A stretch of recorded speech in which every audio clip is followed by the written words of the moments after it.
Hello class 8th, this is Ruchi and welcome back to this channel. बच्चे आज इस video में हम स्टार्ट करने वाले हैं अपना चैप्टर नंबर 4 हिंदी बुक का, जो कि है हरिद्वार। ठीक है, हरिद्वार चैप्टर का टाइटल है, इसको हम देखेंगे।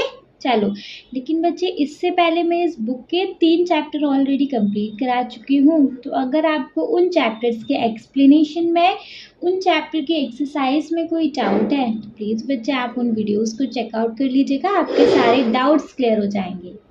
ठीक है, चलो। अच्छा बच्चे, आपको इसी चैनल पे हर सब्जेक्ट के सारे कंटेंट अवेलेबल होने वाले हैं बहुत जल्दी। हर सब्जेक्ट के कुछ कुछ चैप्टर्स अपलोड किए जा चुके हैं, बाकी के चैप्टर्स भी बहुत जल्दी अपलोड हो जाएंगे, तो आपको कहीं और जाने की ज़रूरत नहीं है। इसी चैनल पे आपको सारा कंटेंट मिल जाएगा, हर चैप्टर का, हर बुक का। ठीक है, चलिए स्टार्ट करेंगे चैप्टर 4 विच इज़ हरिद्वार। ठीक है, कवि वचन सुधा 14 अक्टूबर सन 1871 ईस्वी। ठीक है, चलो। अच्छा, इस चैप्टर को बच्चे स्टार्ट करने से पहले हम इस चैप्टर के लेखक से परिचय कर लिया जाए, है ना। भैया इस चैप्टर को किसने लिखा है उनके बारे में तो पता होना चाहिए। देखो, इस चैप्टर को लिखा गया है भारतेंदु हरिश्चंद्र जी ने। इस चैप्टर को किसने लिखा है? भारतेंदु हरिश्चंद्र जी ने। ठीक है, इनके बारे में देखेंगे। निज भाषा उन्नति अहे सब उन्नति को मूल का उद्घोष करने वाले भारतेंदु हरिश्चंद्र ने कविता, नाटक, निबंध और यात्रा वृत्तांत आदि अनेक विधाओं में लेखन कार्य किया है। ये जो हरिश्चंद्र भारतेंदु जी हैं, मतलब भारतेंदु हरिश्चंद्र जी हैं, इन्होंने बच्चे क्या कविता भी लिखी है, नाटक भी लिखी है, निबंध भी लिखी हैं, यात्रा वृत्तांत भी लिखा है, मतलब एक यात्रा करने गए थे उसके बारे में जो बात करते हैं वो भी लिखी है। ठीक है, ऐसी चीज़ों पे इन्होंने काम किया है। इन्होंने कवि वचन सुधा, हरिश्चंद्र मैगजीन, मतलब इन्होंने कवि वचन सुधा, हरिश्चंद्र मैगजीन, हरिश्चंद्र चंद्रिका और स्त्रियों के लिए बाला बोधोनी पत्रिकाएं प्रकाशित की हैं। ठीक है, इनकी रचनाओं में समाज सुधार, राष्ट्र प्रेम, अंग्रेजी शासन का विरोध, स्वाधीनता की भावना के स्वर सुनाई देते हैं। इन्हें आधुनिक हिंदी साहित्य का जनक माना जाता है। सत्य, हरिश्चंद्र, भारत दुर्दशा, अंधेर नगरी और सरयू पार की यात्रा इनकी उल्लेखनीय कृतियां हैं। ठीक है, ये है जी हमारे लेखक का परिचय। एक बार वापस से पढ़ें। निज भाषा उन्नति अहे सब उन्नति को मूल का उद्घोष करने वाले भारतेंदु हरिश्चंद्र ने कविता, नाटक, निबंध और यात्रा वृत्तांत आदि अनेक विधाओं में लेखन कार्य किया है। इन्होंने कवि वचन सुधा, हरिश्चंद्र मैगजीन, हरिश्चंद्र चंद्रिका और स्त्रियों के लिए बाला बोधिनी पत्रिकाएं प्रकाशित की हैं। इनकी रचनाओं में समाज सुधार, राष्ट्र प्रेम, अंग्रेजी शासन का विरोध, स्वाधीनता की भावना के स्वर सुनाई देते हैं। इन्हें आधुनिक हिंदी साहित्य का जनक माना जाता है। सत्य, हरिश्चंद्र, भारत दुर्दशा, अंधेर नगरी और सरयू पार की यात्रा इनकी उल्लेखनीय कृतियां हैं। भैया इनकी जो फेमस कृतियां हैं वो कौन कौन सी हैं? सत्य, हरिश्चंद्र, भारत दुर्दशा, अंधेर नगरी और सरयू पार की यात्रा। ठीक है, अच्छा, इनका जन्म हुआ था 1850 में और इनका जो डेथ थी वो हो गई थी 1885 में। ठीक है, तो इनका भैया ये लाइफ पीरियड था। ठीक है, समझ में आ गया, मतलब लेखक से परिचय हो गया। चलो, तो लेखक से जब परिचय हो गया तो देखेंगे अपना हरिद्वार क्या है। ये देखो, हिंदी साहित्य के सुप्रसिद्ध रचनाकार भारतेंदु हरिश्चंद्र अपनी यात्राओं के लिए चर्चित रहे हैं। जो ये हमारे लेखक हैं भारतेंदु हरिश्चंद्र, ये किसके लिए जाने जाते हैं? अपनी यात्राओं के लिए, मतलब इनको ट्रैवलिंग का बड़ा शौक था उन्होंने भारत के अनेक गांव और नगरियों की यात्रा की।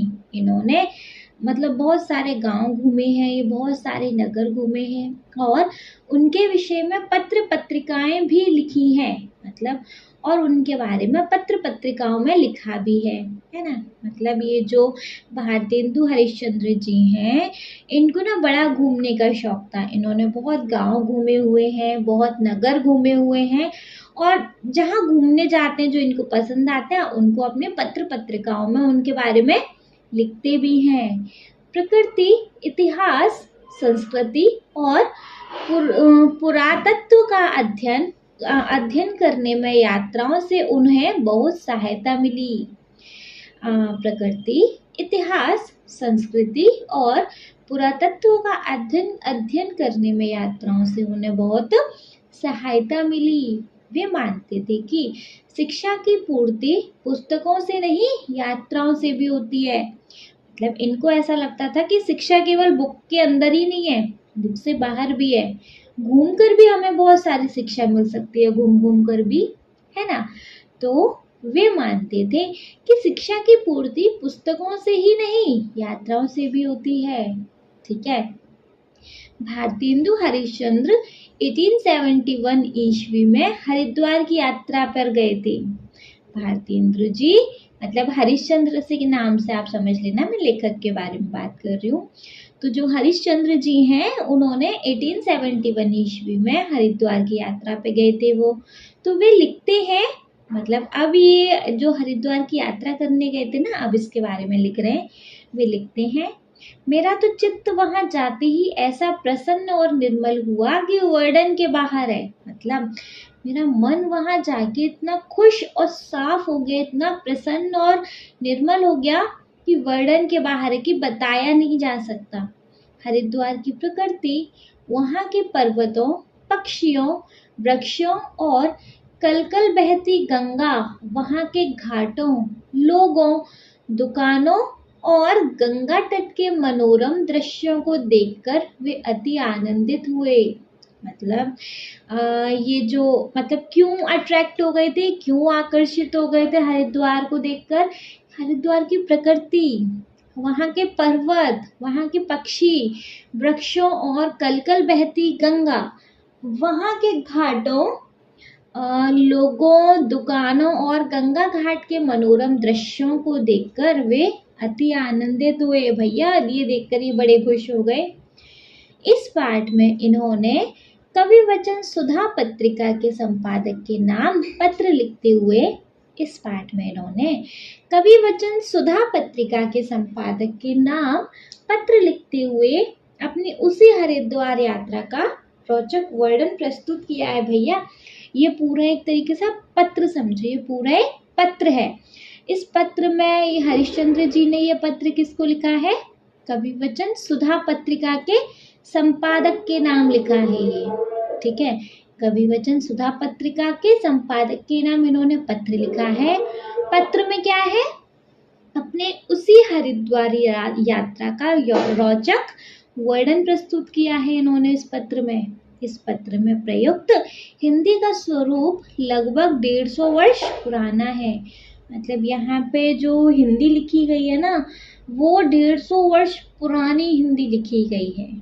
ठीक है, ओवरऑल बच्चे क्या है कि हरिश्चंद्र जी ने पत्र लिखा है। पत्र क्या कि जब वो हरिद्वार की यात्रा करने गए थे तो उनको ना वहाँ का वातावरण, वहाँ के पर्वत, पक्षियाँ, वृक्षों और कलकल बहती गंगा, वहाँ के घाट, लोग, दुकान, गंगा तट, इनको देख के ये बहुत आनंदित हो उठे।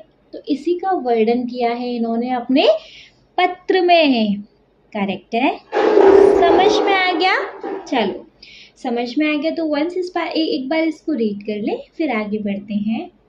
हिंदी साहित्य के सुप्रसिद्ध रचनाकार भारतेंदु हरिश्चंद्र अपनी यात्राओं के लिए चर्चित रहे हैं। इन्होंने भारत के अनेक गांव और नगरों की यात्राएं की, उनके विषय में पत्र पत्रिकाओं में लिखा भी। भैया ये इनको घूमने का बड़ा शौक रहा, ये घूमने के नाम से बड़े मशहूर हैं। ये भारत के बहुत सारे गांव नगरों में घूमे हैं, है ना। इन्होंने जिन जिन नगर गांव में घूमते हैं उनको अपने पत्र पत्रिकाओं में उनको लिखते भी हैं। ठीक है। प्रकृति, इतिहास, संस्कृति और पुरातत्व का अध्ययन करने के लिए यात्राओं से उन्हें बहुत सहायता मिली। वे मानते थे कि शिक्षा की पूर्ति पुस्तकों से नहीं, यात्राओं से भी होती है। मतलब इनका मानना था कि शिक्षा की पूर्ति केवल पुस्तकों से नहीं होती है बल्कि यात्रा से भी होती है। भारतेंदु हरिश्चंद्र 1871 ईस्वी में हरिद्वार की यात्रा पर गए थे। हरिश्चंद्र जी कब यात्रा पर गए थे? 1871 ईस्वी में हरिद्वार की यात्रा पे गए थे। तो ये उस बारे में लिखते हैं, मेरा तो चित्त वहां जाते ऐसा ही प्रसन्न और निर्मल हुआ कि वर्णन के बाहर है। भैया मेरा मन इतना प्रसन्न और साफ हो गया कि मैं बस बता नहीं सकता। हरिद्वार की प्रकृति, वहां के पर्वतों, पक्षियों, वृक्षों और कलकल बहती गंगा, वहां के घाटों, लोगों, दुकानों और गंगा तट के मनोरम दृश्यों को देखकर वे अति आनंदित हुए। इस पाठ में उन्होंने कविवचन सुधा पत्रिका के संपादक के नाम पत्र लिखते हुए अपनी उसी हरिद्वार यात्रा का रोचक वर्णन प्रस्तुत किया है। इस पत्र में प्रयुक्त हिंदी का स्वरूप लगभग 150 वर्ष पुराना है। ठीक है, चलो अब देखेंगे ये जो पत्र लिखा गया है ना, वो पत्र देखेंगे अब हम। ठीक है, पत्र स्टार्ट हो रहा है, श्रीमान कविवचन सुधा संपादक महामहिम मित्र वरेशु। देखो पत्र की हेडलाइन, मतलब जिसके लिए हम ये पत्र लिख रहे हैं उसको, मतलब वो उसके बारे में हमने यहाँ लिखा है, उसका नाम लिखा है श्रीमान कविवचन सुधा संपादक, मतलब कविवचन सुधा के संपादक महामहिम मित्रवरेशु। उनका नाम नहीं पता तो महामहिम तो हम लिखते हैं, मित्रवरेशु मतलब मित्र।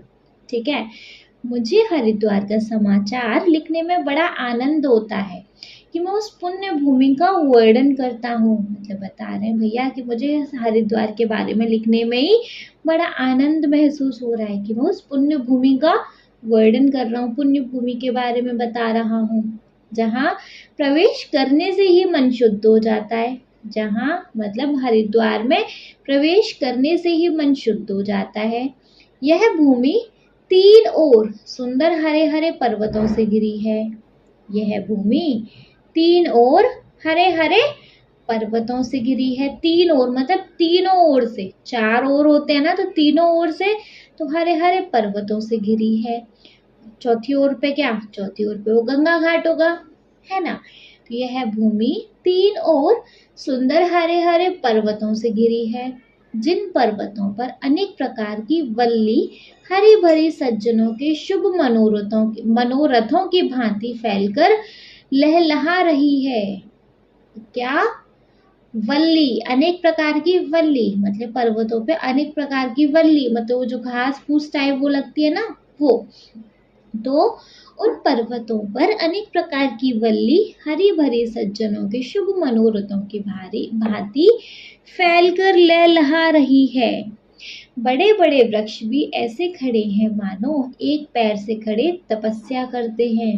उन पर्वतों पर बड़े बड़े वृक्ष भी ऐसे खड़े हैं मानो एक पैर से खड़े तपस्या करते हैं, और साधियों की भांति घाम ओस, घाम मतलब धूप, और साधुओं की तरह घाम धूप ओस, जो ओस की बूंदें होती है ना, और वर्षा अपने ऊपर सहते हैं। और साथ मतलब वो जो पेड़ वगैरह उनके बारे में बता रहे हैं कि वो साधुओं की तरह, साधु क्या, जब तपस्या करते हैं तो उनके ऊपर धूप भी आ रही है, बारिश भी आ रही है, ओस भी आ रही है, सब चुपचाप सहते हैं ना। सेम एज इन पेड़ों के बारे में कह रहे हैं कि ये जो पेड़ है, ये जो बड़े बड़े वृक्ष हैं, वहाँ जो ऐसे खड़े हैं कि एक पैर से ऐसे तपस्या कर रहे हैं, एक पैर पे खड़े, और साधुओं की भांति घाम मतलब धूप, ओस और वर्षा अपने ऊपर सहते हैं। आह, इनका जन्म भी धन्य है। इनका, इन वृक्षों का, जिनसे अर्थी विमुख जाते ही नहीं, जिनसे अर्थी विमुख जाते ही नहीं। फल, फूल, गंध, छाया, पत्ते, छाल, बीज, लकड़ी और जड़, फल, फूल, पत्ते, छाया, लकड़ी और जल, यहाँ तक कि जले पर भी कोयला और राख से लोगों का मनोरथ पूर्ण करते हैं। यहाँ तक कि जले पर भी कोयले और राख से जले पर भी कोयले और राख से भी लोगों का मनोरथ पूर्ण करते हैं। भैया हरिद्वार यहाँ बहुत सारे लोग मतलब जो मर जाते हैं उनकी अर्थी वगैरह भी आती है। तो यहाँ फल फूल गंध छाया पत्ते छाल बीज लकड़ी और जड़, यहाँ तक कि जले पर भी कोयले और राख से लोगों का मनोरथ पूर्ण करते हैं। सज्जन ऐसे कि पत्थर मारने से फल देते हैं। ऐसे सज्जन है कि पत्थर मारने से फल देते हैं। सारा कुछ क्या किसके बारे में बताया जा रहा है? वृक्षों के बारे में बताया जा रहा है। इन वृक्षों पर अनेक रंग के पक्षी चहचहाते हैं। इन वृक्षों पर क्या अनेक रंग के पक्षी चहचहाते हैं और नगर के दुष्ट बंदिकों से निडर होकर कल्लोल करते हैं। और जो पक्षी हैं नगर के दुष्ट बंदिकों से निडर होकर कल्लोल करते हैं, मतलब इसे चहचहाते हैं। वर्षा के कारण सब ओर हरियाली ही दिखाई पड़ती थी, मानो हरे गलीचे की गलीचा मतलब वो जो दरी होती है ना, तो हरे गलीचे की यात्रियों के विश्राम के हेतु बिछायत बिछी थी। ऐसा लगता है कि मानो हरे गलीचे की यात्रियों की यात्री वो जो यात्री जो हरिद्वार में यात्रा करने के लिए आ रहे हैं ना उन यात्रियों के लिए, तो यहाँ यात्रियों लिखा है। हिंदी का एकदम ओल्डेस्ट वर्जन यहाँ यूज हो रहा है, ठीक है। तो मानो हरी गलीचे की यात्रियों के विश्राम के हेतु बिछायत बिछी है, मतलब उनके लिए जैसे बिछी हुई है, ठीक है। एक और त्रिभुवन पावनी श्री गंगा जी की पवित्र धारा बहती है। एक और क्या, तीनों ओर तो वो हरियाली छा रही है ना। और एक और त्रिभुवन पावनी श्री गंगा जी की चार ओर ही तो होती है, चार दिशा ही तो होती है, तो तीनों ओर वो हरियाली छा रही है, पर्वत ही पर्वत है। एक और गंगा जी बह रही है ना। तो एक और त्रिभुवन पावनी श्री गंगा जी की पवित्र धारा बहती है, जो राजा भगीरथ के उज्जवल कीर्ति की लता सी दिखाई देती है। वो जो धारा है वो कैसी दिखाई देती है? राजा भगीरथ के उज्जवल कीर्ति की लता सी दिखाई देती है। जल यहाँ का अत्यंत शीतल है। हरिद्वार का जल कैसा है? एकदम शीतल ठंडा, और मिष्ट भी वैसा ही है। मिष्ट मतलब मीठा, और मीठा भी वैसा ही है मानो चीनी के पन्ने को बर्फ में जमाया है। मानो चीनी का पना, जब चीनी घोल देते हैं ना पानी में वगैरह में, तो उसको बोलते हैं चीनी के पन्ने को। तो चीनी के पन्ने को बर्फ में जमाया है। रंग जल का स्वच्छ और श्वेत है, स्वच्छ साफ, श्वेत सफेद, और अनेक प्रकार के जल जंतु कल्लोल करते हुए यहाँ श्री गंगा जी अपना नाम नदी सत्य करती हैं। यहाँ श्री गंगा जी अपना नाम नदी सत्य करती हैं, अर्थात जल के वेग का शब्द बहुत होता है। मतलब यहाँ जल का मतलब अर्थ ही बहुत है, ठीक है। और शीतल वायु नदी के उन पवित्र छोटे छोटे कणों को लेकर स्पर्श ही से पावन करता हुआ संचार करता है। और शीतल वायु नदी के उन पवित्र छोटे छोटे कणों को लेकर स्पर्श ही से पावन करता हुआ संचार करता है। यहाँ पर श्री गंगा जी की दो धारा हो गई हैं। यहाँ पर श्री गंगा जी की दो धारा हो गई हैं। एक का नाम नील धारा और दूसरा श्री गंगा जी ही के नाम से, मतलब एक धारा कैसी है? नील धारा, और दूसरी गंगा जी के नाम पर है ना। इन दोनों धारा के बीच में एक सुंदर नीचा पर्वत है। इन दोनों धारा के बीच में एक सुंदर नीचा पर्वत है। नील धारा के तट पर एक छोटा सा सुंदर चुटीला पर्वत है। इन दोनों धारा के बीच में तो एक सुंदर नीचे पर्वत है, ठीक है, नीचा पर्वत है। नील धारा के तट पर मतलब किनारे पर एक छोटा सा सुंदर चुटीला पर्वत है। उससे शिशर पर चंडिका देवी की मूर्ति है। उसके शिशर मतलब उसकी शिखर पर, उसका मतलब जो फाइनल वाला रूट है ना उस पर चंडिका देवी की मूर्ति है। यहाँ हरि की पैड़ी नामक एक पक्का घाट है। यहाँ पे घाट है हरिद्वार में, हरि की पैड़ी। नामक एक पक्का घाट है। यहाँ स्नान भी होता है।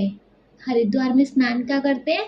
हरि की पैड़ी पर एक घाट का नाम है, यहीं पे स्नान होता है। विशेष आश्चर्य का विषय यह है कि यह केवल गंगा जी ही देवता है, दूसरा देवता ही नहीं। आश्चर्य की बात यह है कि हरिद्वार में कोई दूसरा देवता है ही नहीं। हरिद्वार में क्या? गंगा जी ही देवता है, बस दूसरा देवता नहीं। यूं तो वैरागियों के मठ मंदिर कई बना लिए हैं। वैरागी मतलब यह यूं तो और भी मतलब और भी देवी देवताओं के कई मंदिर बना लिए हैं। श्री गंगा जी का पाट भी बहुत छोटा है पर वेग बड़ा है। श्री गंगा जी का पाट भी बहुत छोटा है पर वेग बड़ा है। तट पर राजाओं की धर्मशाला यात्रियों के उतरने के हेतु बनी है। तट पर मतलब किनारों पर राजाओं के लिए धर्मशाला, और मतलब राजा वगैरह कोई आए, यात्री वगैरह आए तो वहां पे वो रुक सके, इसके लिए क्या बनी हुई है जी? धर्मशाला भी बनी है। ठीक है, चलो नेक्स्ट है। और दुकानें भी बनी है यहाँ पे, और दुकानें भी बनी हुई है, मतलब A to Z सारा वर्णन किया जा रहा है। पर रात को बंद रहती हैं, लेकिन रात के टाइम क्या रहता है कि ये जो दुकानें हैं ये बंद रहती हैं। यह ऐसा निर्मल तीर्थ है, यह एक ऐसा निर्मल मतलब स्वच्छ तीर्थ है कि इच्छा क्रोध की खानी जो मनुष्य है सो वहां रहते ही नहीं। यह इतना निर्मल तीर्थ है कि इच्छा क्रोध की खानी मतलब जिन मनुष्यों में क्रोध भरा हुआ है सो वहां रहते ही नहीं, ऐसा रहता ही नहीं उनके मन में क्रोध वगैरह। पंडे, दुकानदार इत्यादि कनखल व ज्वालापुर से आते हैं। पंडे मतलब कौन होते हैं जी? मतलब जैसे गुरु टाइप बना लेते हैं उनको ना, वो ना हर महीने हर साल में एक बार आपके घर आते हैं। आपने देखे होंगे ना पंडे आते हैं, है ना? तो वो बहुत दूर दूर से आते हैं और आप उनको जो भी दो वो लेके जाते हैं, है ना? पंडे, दुकानदार इत्यादि कनखल व ज्वालापुर से आते हैं। पंडे भी यहाँ बड़े विलक्षण संतोषी हैं। एक पैसे को लाख करके मान लेते हैं। ये पंडे ऐसे होते हैं कि इनको एक पैसा दो, एक ब्राह्मण होते हैं ये, है ना? इनको एक पैसा दो तो उसे वो लाख करके स्वीकार कर लेते हैं। इस क्षेत्र में 5 तीर्थ मुख्य हैं।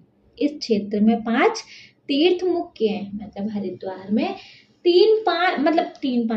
5 तीर्थ मुख्य हैं। हरिद्वार, कुशाव्रत, हरिद्वार, कुशाव्रत, नीलधारा, विल्व पर्वत और कनखल। यहाँ पे 5 मुख्य तीर्थ कौन से हैं इस क्षेत्र में? हरिद्वार, कुशाव्रत, नीलधारा, विल्व पर्वत और कनखल। हरिद्वार तो हर की पैड़ी पर नहाते हैं। कुशाव्रत भी उसी के पास है। नीलधारा वही दूसरी धारा, है ना? और विल्व पर्वत क्या है? विल्व पर्वत भी पास ही एक सुहाना पर्वत है जिस पर विल्वेश्वर महादेव की मूर्ति है। विल्व पर्वत क्या है जी? ये एक सुहाना पर्वत है जिस पर विल्वेश्वर महादेव की मूर्ति है। और कनखल तीर्थ इधर ही है। यह कनखल तीर्थ बड़ा उत्तम है। ठीक है, यह कनखल तीर्थ बड़ा उत्तम है। देखो इस क्षेत्र में 5 तीर्थ मुख्य हैं। हरिद्वार क्या? हरिद्वार वो है हर की पैड़ी पे जहाँ नहाते हैं। ठीक है, कुशाव्रत उसी के पास ही है। नीलधारा गंगा जी की दूसरी धारा के बारे में भी बताया था, वो है। विल्व पर्वत पास में ही है, एक सुहाना पर्वत जहाँ पे विल्वेश्वर महादेव की मूर्ति है। और लास्ट में 5वां कनखल, तो कनखल तीर्थ इधर ही है। यह कनखल तीर्थ बड़ा उत्तम है। किसी काल में दक्ष ने यही यज्ञ किया था। दक्ष कौन? दक्ष वो मतलब वो जो सती माता जी के पिताजी का नाम था दक्ष, है ना? तो किसी काल में दक्ष ने यही यज्ञ किया था और सती ने शिव जी का अपमान न सहकर अपना शरीर भस्म कर दिया था। कनखल तीर्थ में, हरिद्वार में तो है, तो कनखल तीर्थ में ये तीर्थ इसलिए इतना उत्तम है क्योंकि किसी काल में, किसी टाइम में दक्ष ने यही यज्ञ किया था और सती माता ने शिव जी का अपमान न सहकर अपना शरीर भस्म कर दिया। यहाँ कुछ छोटे छोटे घर भी बने हैं, इस क्षेत्र में कुछ छोटे छोटे घर भी बने हैं। और भरामाल जयकृष्ण दास खत्री यहाँ के प्रसिद्ध धनिक हैं। और भारामल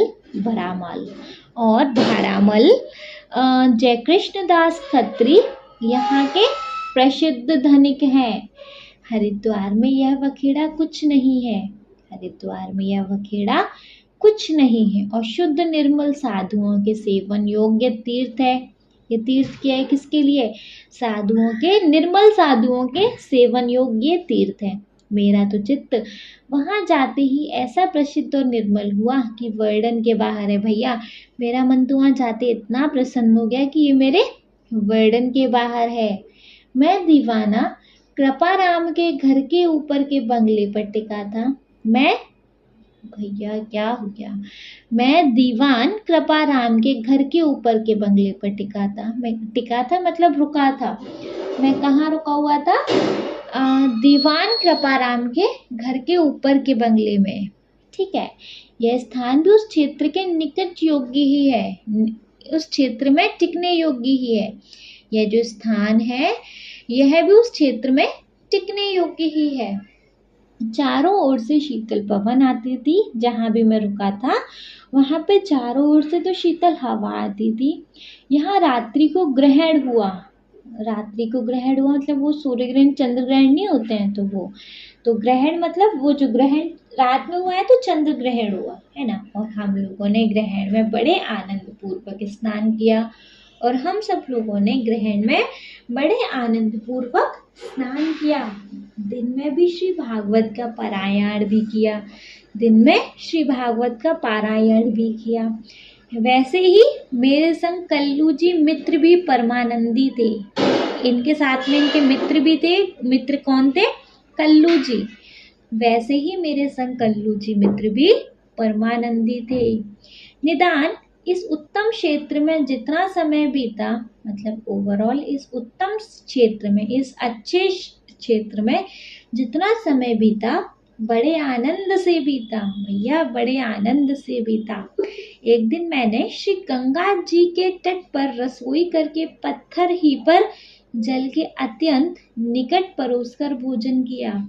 एक दिन मैंने क्या किया कि गंगा जी के तट पर, गंगा जी के किनारे पर रसोई करके, मतलब थोड़ा सा ऐसे ईंट रख के ऐसे चूल्हा नहीं बना लेते, वैसे रसोई करके पत्थर ही पर जल के अत्यंत निकट, मतलब जो पानी आ रहा था, जो गंगा जी की लहर थी वहां के अत्यंत निकट परोस कर भोजन किया। जल के छलके पास ही ठंडे आते थे, मतलब वहीं पर बिल्कुल एग्जैक्ट नदी के किनारे गंगा जी के तट पर, ठीक है, वही एग्जैक्ट वहीं पे किया था। जल के छलके मतलब जल की जो छींटे थी उनके बारे में कह रहे हैं कि जो जल के छलके थे पास ही ठंडे ठंडे आते थे। उस समय के पत्थर पर का भोजन का सुख सोने की थाल के भोजन से कहीं बढ़ के था। उस समय पर मतलब जिस समय हमने भोजन किया ना, उस समय पत्थर पर का भोजन, मतलब उस समय पत्थर पे भोजन किया था इन्होंने, तो पत्थर पर भोजन का सुख जो सोने की थाल के भोजन है ना, सोने की थाली में हम जो भोजन करते हैं ना, उससे कहीं गुना था। तो उस समय पत्थर पर किया हुआ भोजन सोने की थाल के भोजन से कहीं बढ़ के था, कहीं ज्यादा बड़ा था।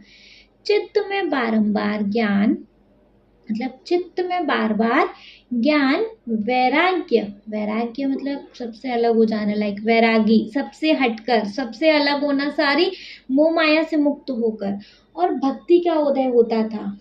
मतलब क्या है यहाँ पर कि चित्त में बार बार ज्ञान, वैराग्य और भक्ति का उदय होता था। बार बार भक्ति आ रही थी, वैराग्य आ रहा था। लड़ाई झगड़े का कहीं नाम भी नहीं था। लड़ाई झगड़े, अरे मोह माया कुछ नहीं, ठीक है।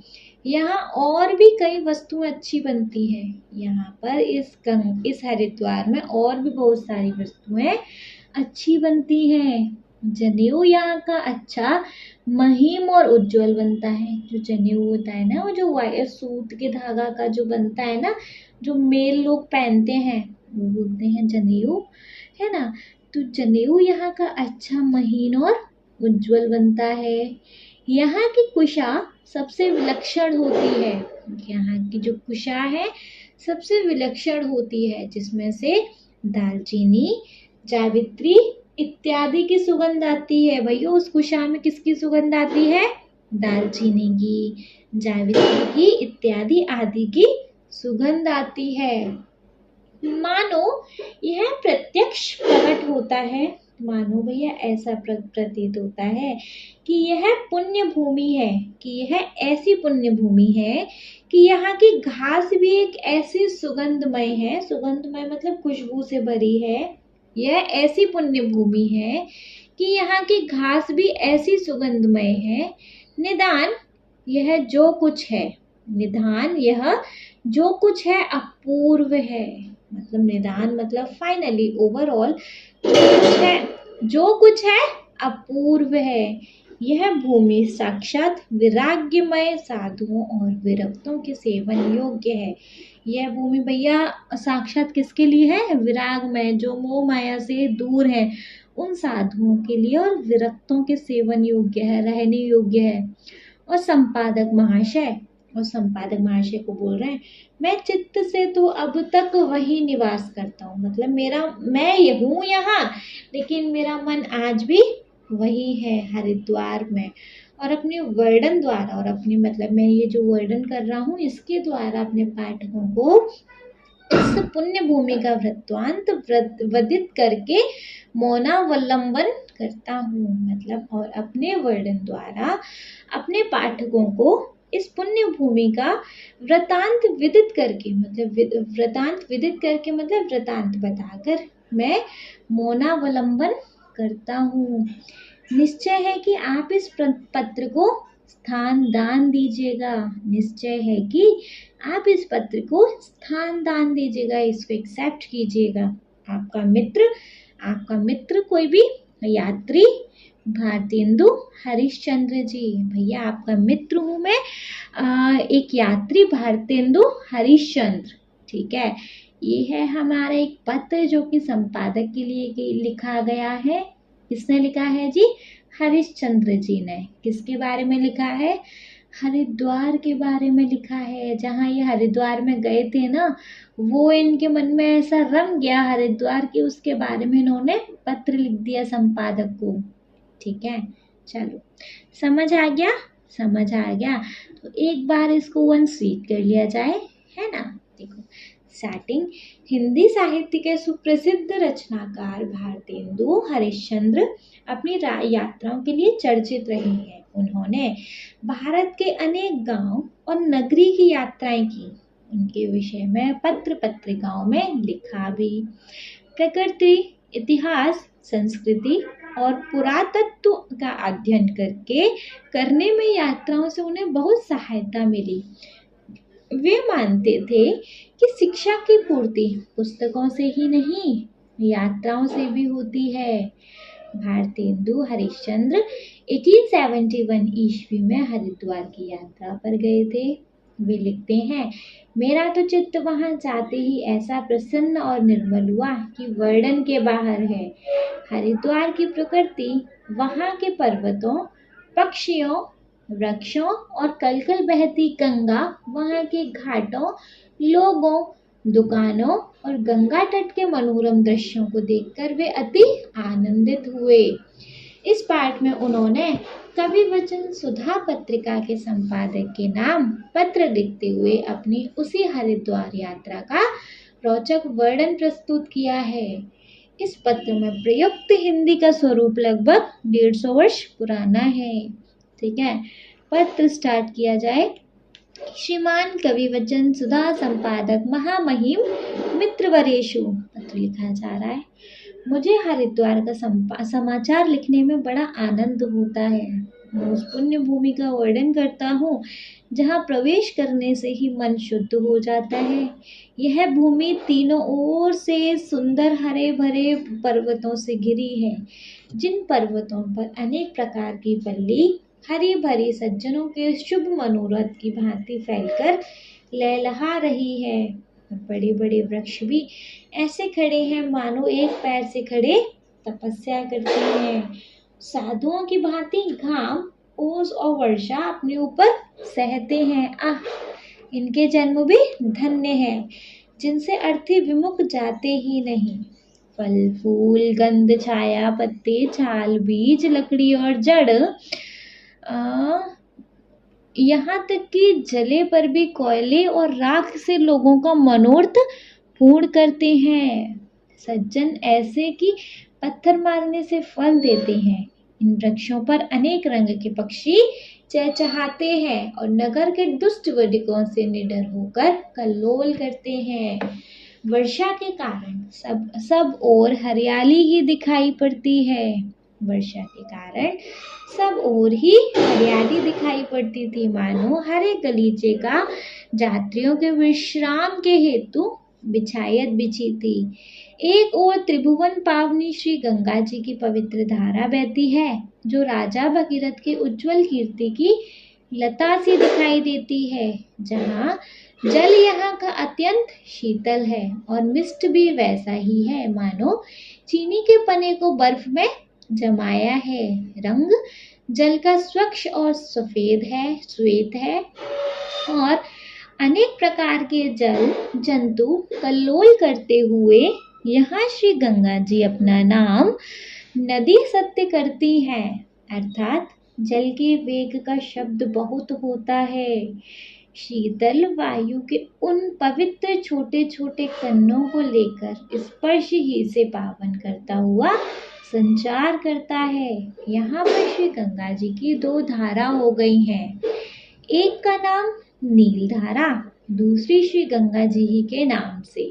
ठीक है, इन दोनों धारा के बीच में एक सुंदर नीचा पर्वत है और नील धारा के तट पर एक छोटा सा सुंदर चुटीला पर्वत है और उसके शिखर पर चंडिका देवी की मूर्ति है।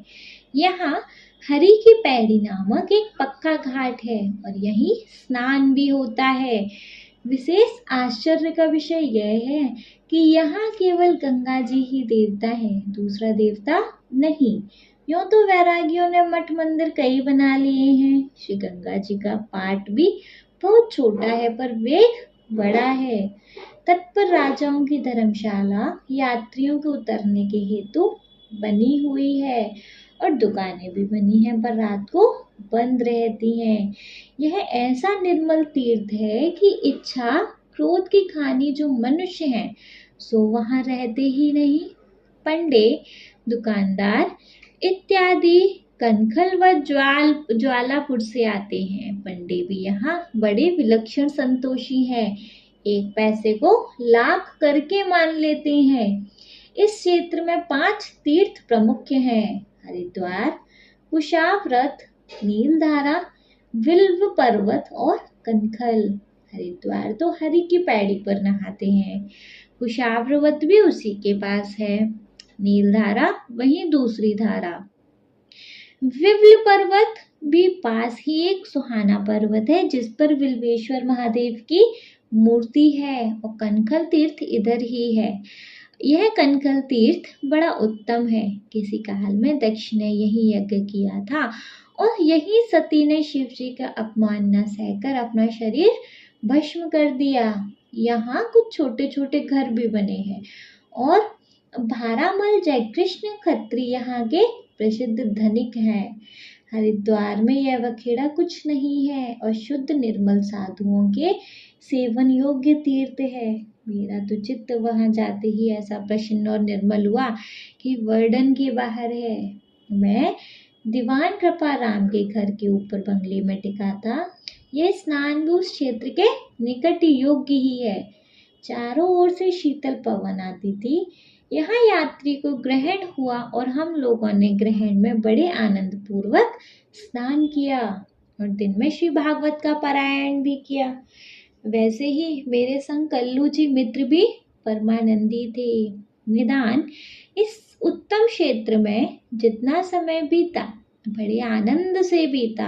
एक दिन मैंने श्री गंगा जी के तट पर रसोई करके पत्थर ही पर जल के अत्यंत निकट परोसकर भोजन किया। जल के छलके पास ही ठंडे ठंडे आते थे। उस समय के पत्थर का भोजन का सुख सोने की थाल के भोजन से कहीं बढ़ के था। चित्त में बारंबार वैराग्य और भक्ति का उदय होता था। झगड़े लड़ाई का कहीं नाम भी नहीं था। और यहाँ और भी कुछ अच्छी वस्तुएं बनती हैं। जनेऊ यहाँ का अच्छा महीन और उज्जवल बनता है। यहाँ की कुशा सबसे विलक्षण होती है, जिसमें से दालचीनी, जावित्री आदि की अच्छी सुगंध आती है। मानो हर प्रत्यक्ष प्रकट होता है कि यह ऐसी पुण्य भूमि है। यहाँ की घास भी ऐसी सुगंधमय है। निदान यहाँ जो कुछ है अपूर्व है। यह भूमि साक्षात वैराग्यमय साधुओं और विरक्तों के सेवन योग्य है। और संपादक महाशय में चित्त से अब तक तो वही निवास करता हूँ और अपने वर्णन द्वारा अपने पाठकों को इस पुण्य भूमि का वृत्तांत विदित करके मौनावलंबन करता हूँ। निश्चय है कि आप इस पत्र को ध्यान दीजिएगा। आपका मित्र यात्री भारतेंदु हरिश्चंद्र। ठीक है जी। तो यह एक पत्र है जो संपादक के लिए लिखा गया है। इस चैप्टर में बस यही है इसके एक्सप्लेनेशन में। नेक्स्ट वीडियो में क्या देखेंगे हम बच्चे? इस चैप्टर की एक्सरसाइज। ठीक है। आई होप ये चैप्टर आपको अच्छे से क्लियर हो गया होगा एक्सप्लेनेशन। ठीक है। ये वीडियो पसंद आया तो बच्चे इस वीडियो को एक लाइक कर दीजिएगा। चैनल को सब्सक्राइब तो ज़रूर ही करिएगा। और आपके जिन फ्रेंड्स के लिए ये वीडियो हेल्पफुल रहता है उनको इस वीडियो को उठा के शेयर कर दीजिएगा। Okay, thank you so much.